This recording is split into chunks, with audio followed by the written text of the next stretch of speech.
ನಮಸ್ಕಾರ. ಈ ಜ್ಯೋತಿಷಕ್ಕೆ ಸಂಬಂಧಪಟ್ಟಂತೆ ಸಾವಿರಾರು ಜನ ಲಕ್ಷಾಂತರ ಜನ ಜ್ಯೋತಿಷ ಹೇಳ್ತಾ ಇರ್ತಾರೆ. ಬಟ್ ಅವ್ರು ಹೇಳಿದ್ದು ನಿಜಾನೇ ಆಗೋದಿಲ್ಲ. ಅದಕ್ಕಾಗಿ ಜನಗಳಿಗೆ ಜ್ಯೋತಿಷದಲ್ಲಿ ನಂಬಿಕೆ ಕಡಿಮೆ ಆಗ್ತಾ ಹೋಗುತ್ತೆ. ಇಲ್ಲಿ ನಿಜವಾದ ಜ್ಯೋತಿಷಿ ಯಾರು ಅನ್ನೋ ಪ್ರಶ್ನೆ ಬರುತ್ತೆ. ಒಂದನೇದಾಗಿ ಬಂದು ನಿಜವಾದ ಜ್ಯೋತಿಷಿ ಅಂತಂದರೆ ನೀವು ಕೊಟ್ಟಂಥ ಬರ್ತ್ ಟೈಮ್ನ ಆತ ನಂಬಲ್ಲ. ಆ ಬರ್ತ್ ಟೈಮ್ ಸರಿ ಇದೆ ಅಲ್ವಾ ಅಂತ ಚೆಕ್ ಮಾಡ್ತಾನೆ. ಅದು ಹೇಗೆ ಅಂತಂದರೆ ಲಗ್ನದಿಂದನೇ ಜಾತಕವನ್ನು ನೋಡಬೇಕು, ರಾಶಿಯಿಂದ ಅಲ್ಲ. ರಾಶಿನ ಕನ್ಫರ್ಮೇಷನ್ಗೆ ಮಾತ್ರ ನೋಡಬೇಕಾಗತ್ತೆ. ಲಗ್ನವನ್ನು ಕಂಡುಹಿಡಿದು ಹೇಗೆ? ನಿಮ್ಮ ಜೀವನದಲ್ಲಿ ನಡೆಯುವಂಥ 2-3 ಘಟನೆಗಳನ್ನು ಆತ ಹೇಳಬೇಕು. ಯಾಕೆಂದರೆ ನಿಮ್ಮ ಭೂತದಲ್ಲಿ ನಡೆದಂಥ ಘಟನೆಗಳನ್ನ ಹೇಳಿದವನು ಭವಿಷ್ಯದಲ್ಲಿ ನಡೆಯೋ ಘಟನೆಗಳು ಹೇಳ್ತಾನೆ ಅಂತ ಕನ್ಫರ್ಮ್ ಆಗುತ್ತೆ. ಎರಡನೇದು ಬಂದು ನಿಮ್ಮ ಸೈಕಲಾಜಿಕಲಾಗಿ ನೀವು ಹಿಂಗೆ, ನೀವು ಒಳ್ಳೆಯವರು, ನೀವು ಹೃದಯ ಅಂಥದ್ದು, ನಿಮ್ಮ ಮನಸ್ಸು ಇಂಥದ್ದು ಅಂತ ಹೇಳೋ ಸೈಕಲಾಜಿಕಲ್ ಅಲ್ಲ. ನಿಜವಾದ ಘಟನೆಗಳು ಟೈಮಿಂಗ್ ಸಮೇತವಾಗಿ ಹೇಳಬೇಕಾಗತ್ತೆ. ಟೈಮಿಂಗ್ ಅಂತಂದರೆ ಆ ಟೈಮ್ ಪೀರಿಯಡಲ್ಲಿ ಇಂಥ ಘಟನೆ ನಡೆದಿರೋ ಸಾಧ್ಯತೆ ಇದೆ ಅಂತೇಳಿ.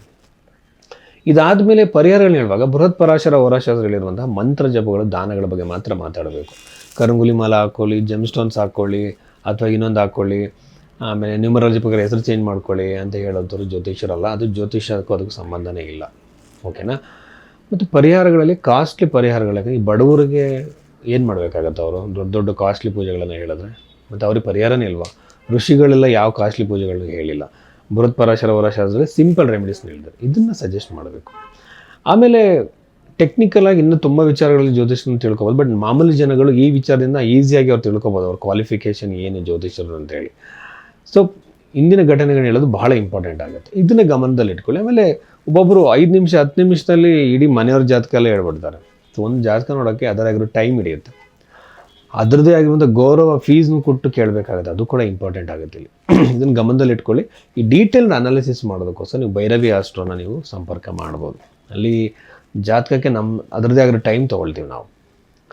ಒಂದು ವೇಳೆ ಟೈಮ್ ಸರಿ ಇಲ್ಲ, ಗೊತ್ತಾಗಲಿಲ್ಲ ಅಂದಾಗ ಹಸ್ತ ಸಾಮುದ್ರಿಕೆಯಿಂದ ಹಲವಾರು ವಿಚಾರಗಳನ್ನು ಹೇಳ್ಬೋದು.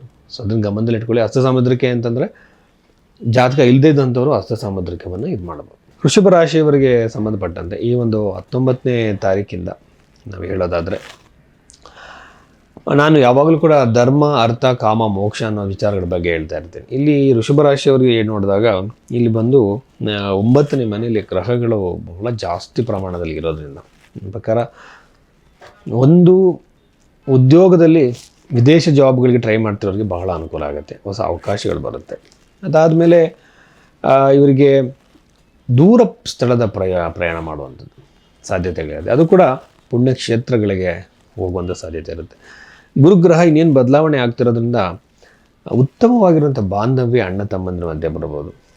ಪ್ರಾಪರ್ಟಿ ವಿಚಾರದಲ್ಲಿ ಮಾತ್ರ ಸ್ವಲ್ಪ ಕಿರಿಕಿರಿಗಳು, ಅನಾವಶ್ಯಕ ಟೆನ್ಷನ್ಗಳು, ಪ್ರಾಬ್ಲಮ್ಗಳಾಗ್ಬೋದು, ನೋವಾಗ್ಬೋದು. ಅದಾದಮೇಲೆ ನನಗೆ ಅನ್ನಿಸ್ತಿರೋದು 11ನೇ ಮನೇಲಿರುವಂಥ ಶನಿಗ್ರಹವನ್ನು ನೋಡ್ತಾ ಇದ್ದರೆ ಅಷ್ಟಮಾಧಿಪತಿ 11ನಲ್ಲಿ ಇರುವಂಥದ್ದು ನಿಮಗೆ ಫೈನಾನ್ಷಿಯಲ್ ಲಾಸ್ ಮಾಡುವಂಥ ಸಾಧ್ಯತೆ ಇರುತ್ತೆ. ಕೆಲವರು ಇನ್ವೆಸ್ಟ್ಮೆಂಟ್ಗಳು ಮಾಡಿರ್ತಾರೆ, ಸರ್ ಶೇರ್ ಮಾರ್ಕೆಟಲ್ಲಿ ಹಾಕಿದ್ದೀನಿ ಅಂತೇಳಿ. ದಯವಿಟ್ಟು ನಿಮಗೆ ಕಾಂಬಿನೇಷನ್ ಇಲ್ಲಾಂದರೆ ಮಾಡೋಕ್ಕೆ ಹೋಗಬೇಡಿ, ಅನುಭವ ಇಲ್ಲ ಅಂದರೆ ಮಾಡೋಕ್ಕೆ ಹೋಗಬೇಡಿ, ಹಣ ಲಾಸ್ ಮಾಡ್ಕೊಳ್ತೀರಾ. ಇನ್ನು ಕೆಲವರು ಗ್ಯಾಂಬ್ಲಿಂಗ್ ಎಲ್ಲ ಮಾಡಿ ಜೂಜಿಂದ ಎಲ್ಲ ಜ್ಯೋತಿಷ ಕೇಳೋಕ್ಕೆ ಫೋನ್ ಮಾಡ್ತಾರೆ, ಸರ್ ನಮಗೆ ಇಸ್ಪೀಟಲ್ಲಿ ದುಡ್ಡು ಬರುತ್ತಾ, ಅದು ಯಾವ ಕಾರಣಕ್ಕೂ ಅದನ್ನು ಮಾಡೋಕ್ಕೆ ಹೋಗಬೇಡಿ. ಅದು ಜ್ಯೋತಿಷ್ಯನೇ ಅಲ್ಲ, ನಿಮ್ಮನ್ನು ಸರಿ ದಾರಿಗೆ ತರುವಂಥ ಮೋಟಿವೇಷನ್ ಆಗಿರುವಂಥದ್ದು ಕೌನ್ಸಿಲಿಂಗ್ ಥರದ್ದೇ ಮಾಡಬೇಕೇ ಹೊರತು ಅನವಶ್ಯಕವಾಗಿ ಎಲ್ಲದಕ್ಕೂ ಸಪೋರ್ಟ್ ಮಾಡೋದು ಜ್ಯೋತಿಷ ಕೆಲಸ ಅಲ್ಲ. ನಿಮ್ಮನ್ನು ಶ್ರೀಮಂತರ ಮಾಡ್ತೀವಿ ಅಂತ ಎಂಥದ್ದು ತಾಯಿ ಯಂತ್ರಗಳನ್ನು ಕೊಟ್ಟು ನಿಮ್ಮ ಮನಸ್ಸನ್ನ ಇದು ಮಾಡೋದು ಜ್ಯೋತಿಷ್ಯ ಅಲ್ಲ.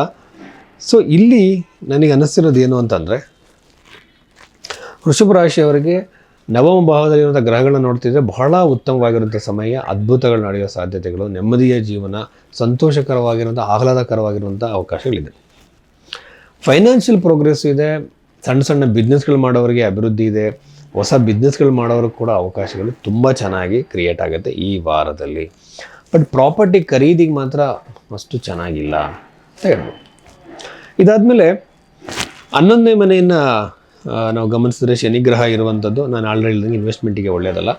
ಆರೋಗ್ಯದಲ್ಲಿ ಸಮಸ್ಯೆಗಳು ಏನಾದರೂ ಇದ್ದರೂ ಅದು ಕೂಡ ಅದರಿಂದ ಹೊರಗಡೆ ಬರುವಂಥ ಸಾಧ್ಯತೆಗಳಿದೆ. ಯಾಕೆಂದರೆ ತುಂಬ ದಿನದಿಂದ ಒಂದು ಹೆಲ್ತ್ ಇಶ್ಯೂಸ್ ಇರುತ್ತೆ, ಅದು ಸರಿಯಾಗೋ ಸಾಧ್ಯತೆ ಇರುತ್ತೆ.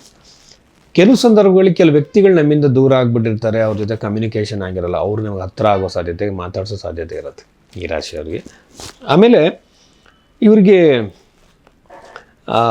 ಮಹಾಲಕ್ಷ್ಮಿಯ ಆರಾಧನೆಯನ್ನು ಸರಿಯಾಗಿ ಮಾಡಿದ್ದೇ ಆದಲ್ಲಿ ಹಣಕಾಸಲ್ಲಿ ಏನಾದರೂ ಸಾಲದ ಸಮಸ್ಯೆ ಇದ್ದರೆ ಖಂಡಿತವಾಗಲೂ ಸಹ ಅದರಿಂದ ಹೊರಗಡೆ ಬರುವಂಥ ಅವಕಾಶ ಸಿಗುತ್ತೆ. ಏಕೆಂದರೆ ಸಾಲದಿಂದ ಹೊರಗಡೆ ಬರೋದಕ್ಕೆ ಒಂದು ಒಳ್ಳೆಯ ವಾತಾವರಣ ಕೂಡ ಕ್ರಿಯೇಟ್ ಆಗುವಂಥ ಸಾಧ್ಯತೆಗಳು ಇದೆ.